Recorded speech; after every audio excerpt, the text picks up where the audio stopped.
গতকাল সীতাকুণ্ড উপজেলার জঙ্গল সরিমপুরের র্যাব সদস্য মোতালেব নিহতের যে ঘটনা ঘটেছে, একই সাথে একই ঘটনায় 3 র্যাব সদস্য গুরুতর আহত হয়ে বর্তমানে চিএমএস হাসপাতালে ভর্তি রয়েছে। এই ঘটনার কেন্দ্র করে এখানকার স্থানীয়দের মধ্যে এক ধরনের শঙ্কা উৎকণ্ঠা বিরাজ করছে।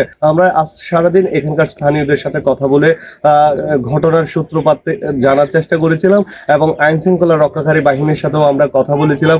তারা আমাদেরকে যেমনটি জানিয়েছিলেন, গতকাল বিকাল 4টায় এখানে একটি দলীয় কার্যালয়ের উদ্বোধনকে কেন্দ্র করে সেখানে জঙ্গল সলিমপুরের অনেক প্রায় শতাধিকের উপরে লোক জড়ো হয়েছিল ওই অফিসের মধ্যে। যৌথ বাহিনী যেটা ধারণা করছেন, আমাদেরকে বলছিলেন তারা এখানকার জানতে পেরেছেন যে এখানকার যে জঙ্গল সলিমপুরের ইয়াসিন বাহিনীর প্রধান ইয়াসিন এবং তার আরো 2 জন সহযোগী সেখানে অবস্থান করছেন। এই ঘটনাকে কেন্দ্র করে তারা সেখানে অভিযান চালানোর জন্য সেখানে যায়। আমরা জানতে পেরেছি র্যাবের প্রায় 16 সদস্যের এক টিম ওই অভিযান পরিচালনা করলে প্রথমত চারজন র্যাব সদস্য সেখানে গিয়ে ইয়াসিন বাহিনীর প্রধান ইয়াসিন এবং আরো 2 জনকে অ্যারেস্ট করে।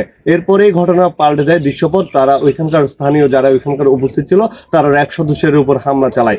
এরপরে ওইখান থেকে এই আহত 4 র্যাব সদস্যকে জঙ্গল সলিমপুরের যে কার্যালয়ে যে ঘটনাটা ঘটছিল সেই কার্যালয় থেকে প্রায় 3 কিলোমিটার দূরে অন্য একটি এলাকায় তাদেরকে নিয়ে যাওয়া হয় এবং সেখানেও তাদের উপর আবারও পুনরায় দ্বিতীয় দফায় হামলা চালানো হয়। পরবর্তীতে আমরা যেটা জানতে পেরেছিলাম, চট্টগ্রামের সীতাকুণ্ড মডেল থানার ভারপ্রাপ্ত কর্মকর্তা সহ একটি ফোর্স গিয়ে ওই র্যাব সদস্যদেরকে উদ্ধার করে।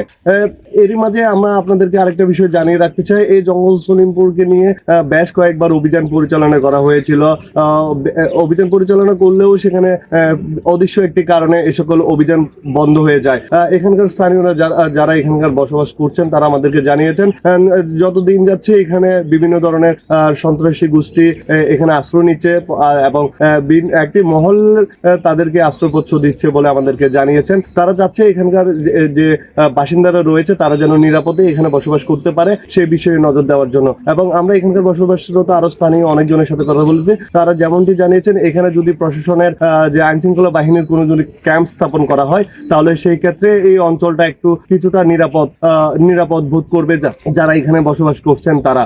জঙ্গল সলিমপুরের যে ঘটনা, সেই ঘটনাস্থল থেকে এই ছিল আমার কাছে সর্বশেষ।